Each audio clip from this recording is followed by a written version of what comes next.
এই সিজনে বিভিন্ন ধরনের ভেজিটেবলস পাওয়া যায়, তাই না? এই ভেজিটেবলসগুলোর মধ্যে সবথেকে ফেভারিট ভেজিটেবলস হচ্ছে, মানে আমার সবথেকে ফেভারিট ভেজিটেবলস হচ্ছে গাজর। গাজর খাওয়া কিন্তু ভীষণ উপকার।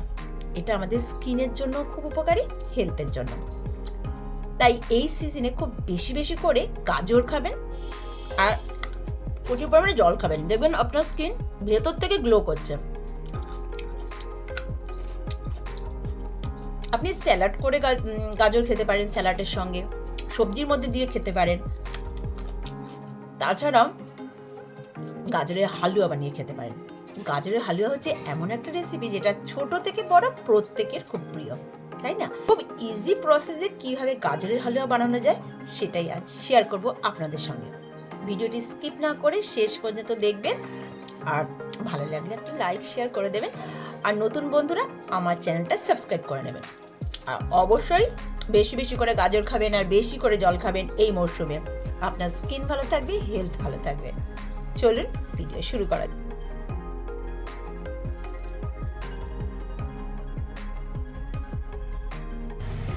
আমি এখানে 1 কেজি গাজরকে এরকমভাবে খোসা ছাড়িয়ে এরকম টুকরো টুকরো করে নিয়েছি।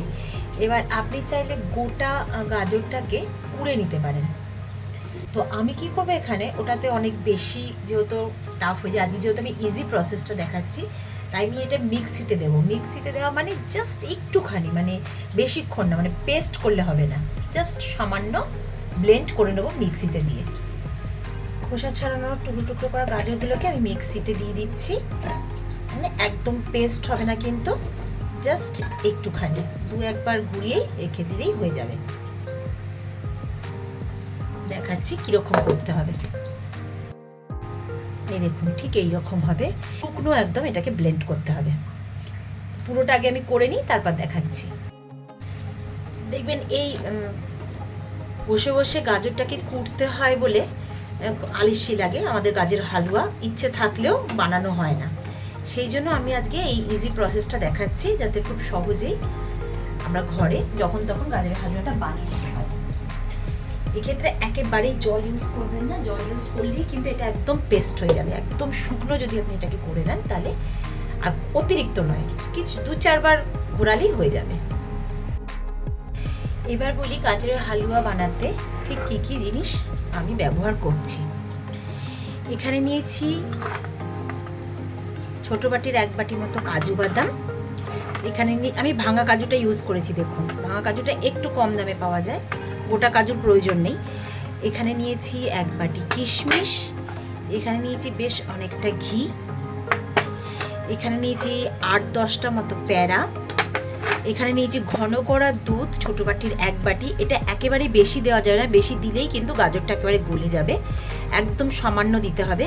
এখানে নিয়েছি ছোটো বাটির 1 বাটি গুঁড়ো দুধ, নিয়েছি 8-10টা মতো এলাচ আর কিছু তেজপাতা। এই হচ্ছে গাজরের হালুয়া বানাবার জিনিস। আর 1 কেজি গাজরকে আমি এরকমভাবে মিক্সিতে কুড়ে নিয়েছি। দেখুন, এমনভাবে করেছি যে একদম পেস্ট হয়ে যায়নি, আবার একবার করে মধ্যেখানে বার করে নেড়ে চেড়ে নিয়ে তারপর আরেকবার দিতে হবে, মানে সামান্য 2-1 বার ঘুরিয়ে নিলেই হয়ে যাবে। গ্যাস অন করে ফ্রাইং প্যান বসালাম।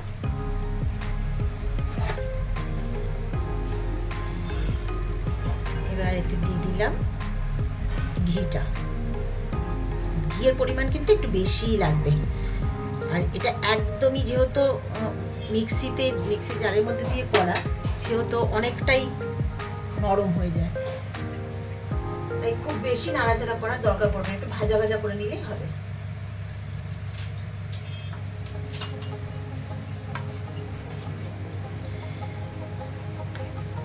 ঘিটা গরম হয়ে গেছে। এবার এর মধ্যে আমি দিয়ে দিলাম 3টে তেজপাতা ছিঁড়ে।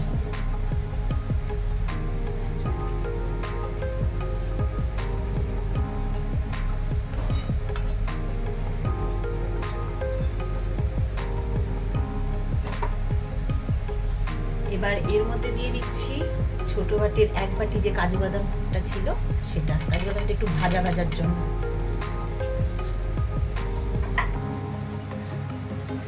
আপনার কাছে যদি রোস্টেড কাজু বাদাম থাকে তাহলে কোনো দরকার নেই ভাজার। আমার এটা যেহেতু কাঁচা কাজু বাদাম, সেই জন্য আমি একটু ঘিয়ের মধ্যে ভেজে নিচ্ছি।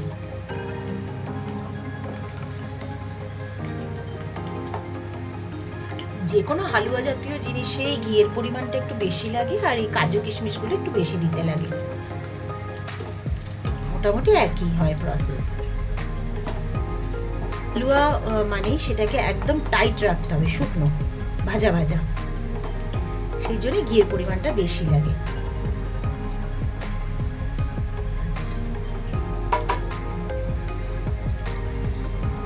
কাজু বাদামটা একটু ফ্রাই হয়ে যাক।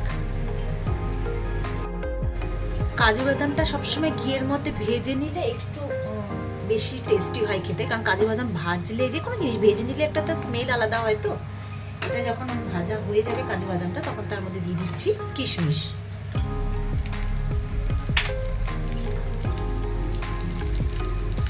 কিশমিশ বেশি ভাজার দরকার নেই, জাস্ট একটু নাড়াচাড়া করে নিয়ে এবার এর মধ্যে আমি মিশিয়ে দিচ্ছি কোরানো গাজরটা।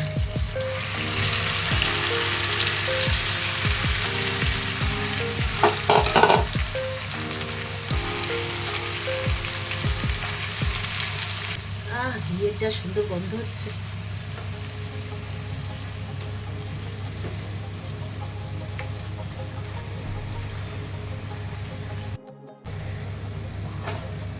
গাজরটা আমার অনেকটা ঘিয়ের মধ্যে নাড়াচাড়া হয়ে গেছে, ভাজা হয়ে গেছে।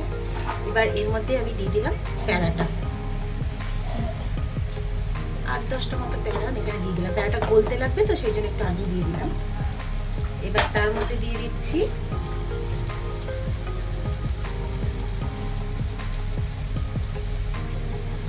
এই দুধটা।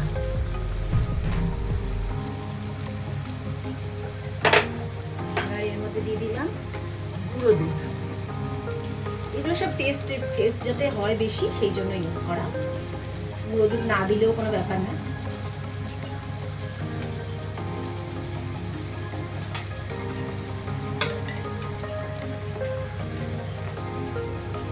প্যারাগুলো একটু গলতে লাগবে।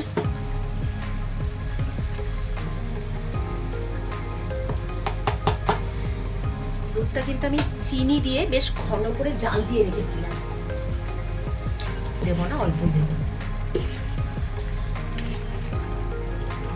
একেবারে ড্রাই হয়ে গেছে। এবার আমি এর মধ্যে দিয়ে দিচ্ছি আবারও খানিকটা ঘি।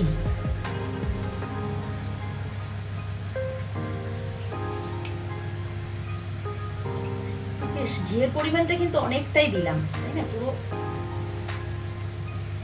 হালুয়াতে ঘিয়েরই টেস্ট। হালুয়াতে যদি ঘি কম হয়ে যায় তাহলে আপনার ভালো লাগবে না একটু দেখলে।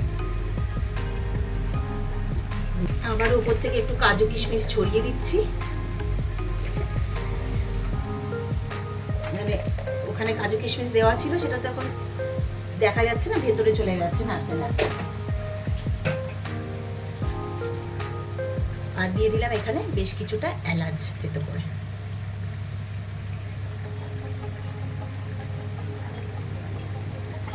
এটা একদম নাবানোর আগে,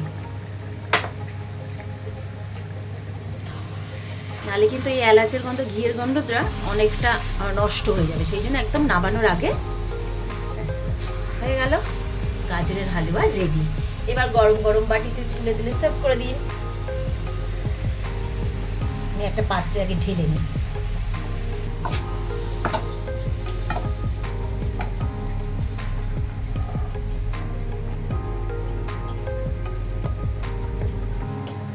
তাও মনের শান্তির জন্য আমি আর একটু ঘি দিয়ে নিচ্ছি।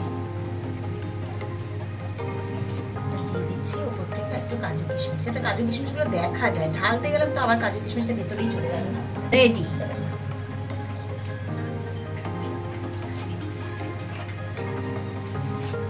দেখলেন তো কত ইজি প্রসেসে হয়ে গেল গাজরের হালুয়া। কোরানোর ঝামেলাটাই হচ্ছে সব থেকে বেশি, এই কারণে করতে ইচ্ছা করে না। মানে আমার নিজের যেহেতু সেই কারণে করতে ইচ্ছা করে না, তাহলে নিশ্চয়ই সবারই সেই সমস্যাটা হয়। সেই জন্য এই প্রসেসে করলে আপনার কোরার ঝামেলাটা থাকলো না, মানে অনেক ইজি হয়ে গেল, তাই না? আমার কাজু কিশমিশ এক বাক্স ছিল, শেষ, একটুখানি আছে। ঘিও প্রায় তাই। ব্যাস, এবার একটা বাটিতে করে নিয়ে পরিবেশন করে দিন। দেখুন কতটা অসাধারণ খেতে লাগে।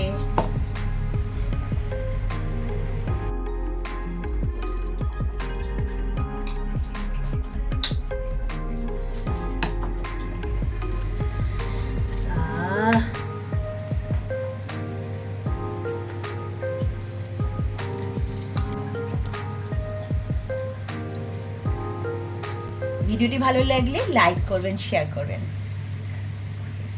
চলুন দেখা হবে নেক্সট ভিডিওতে, ততক্ষণের জন্য সবাইকে টাটা, বাই বাই।